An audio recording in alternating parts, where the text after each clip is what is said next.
এবারে পবিত্র গীতা থেকে পাঠ করবেন শতাব্দী চক্রবর্তী। أعوذ بالله من الشيطان الرجيم.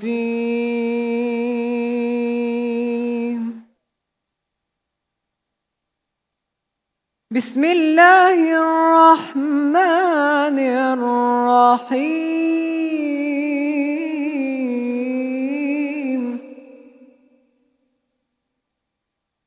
والعصر إن الإنسان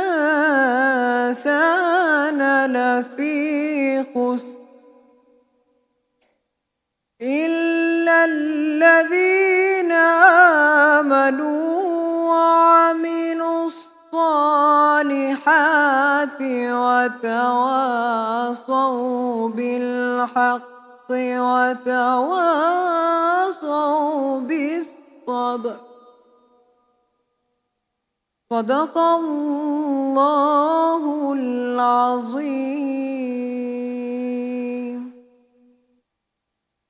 বিতাড়িত শয়তান থেকে আল্লাহর নিকট আশ্রয় চাচ্ছি। পরম করুণাময় অসীম দয়ালু আল্লাহর নামে শুরু করছি। সময়ের শপথ, নিশ্চয়ই সকল মানুষ ক্ষতির মধ্যে নিমজ্জিত, তবে তারা নয় যারা ঈমান এনেছে ও সৎকর্ম করেছে এবং যারা একে অপরকে সত্যের ও ধৈর্য ধারণের উপদেশ প্রদান করেছে। আসসালামু আলাইকুম। এবারে পবিত্র গীতা থেকে পাঠ করবেন শতাব্দী চক্রবর্তী।